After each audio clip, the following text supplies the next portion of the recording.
যাত্রাপথে বিমানের ভেতর হঠাৎ করে মাথা ঘুরিয়ে তাকিয়ে অবাক এক প্রবাসী। অবাক হওয়ার মতোই দৃশ্য, কারণ যিনি দাঁড়িয়ে আছেন তিনি সাধারণ কেউ নন, বাংলাদেশের প্রধানমন্ত্রী তারেক রহমান। সেই মুহূর্তের একটি সেলফি তুলতে চাইলেন ওই প্রবাসী। সম্মতিও দিলেন তারেক রহমান, কিন্তু সেলফি তুলতে গিয়ে খেই হারিয়ে ফেললেন ওই ব্যক্তি। তখন হাত বাড়িয়ে দিলেন স্বয়ং তারেক রহমান। ওই ব্যক্তির ফোন হাতে নিয়ে নিজেই তুলে দিলেন সেলফি। ঠিক এমনই দৃশ্যের সাক্ষী হলো ঢাকা থেকে মালয়েশিয়ার কুয়ালালামপুরের উদ্দেশ্যে যাত্রা করা ফ্লাইটের যাত্রীরা।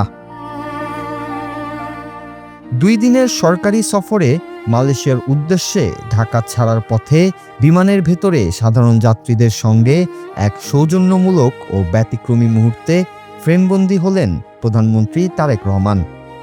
বিমান বাংলাদেশ এয়ারলাইন্সের একটি বিশেষ ফ্লাইটে যাত্রাকালে তিনি বিমানের বিভিন্ন সারিতে গিয়ে যাত্রীদের খোঁজ খবর নেন এবং অত্যন্ত আন্তরিক পরিবেশে তাদের সাথে সেলফিতে অংশ নেন। রোববার দুপুরে ঢাকার হযরত শাহজালাল আন্তর্জাতিক বিমানবন্দর থেকে কুয়ালালামপুরের উদ্দেশ্যে রওনা হয় প্রধানমন্ত্রীকে বহনকারী ফ্লাইটটি।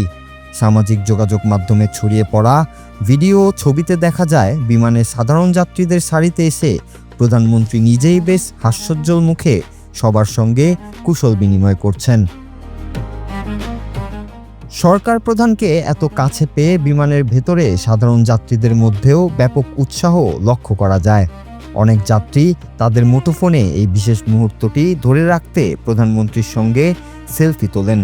প্রধানমন্ত্রীও অত্যন্ত সাদামাটাভাবে যাত্রীদের আবদার মেটান। প্রধানমন্ত্রীর এই প্রথম বিদেশ সফরে তার সঙ্গে রয়েছেন সহধর্মিণী ডাক্তার জুবাইদা রহমান এবং সরকারের উচ্চ পর্যায়ের একটি প্রতিনিধি দল।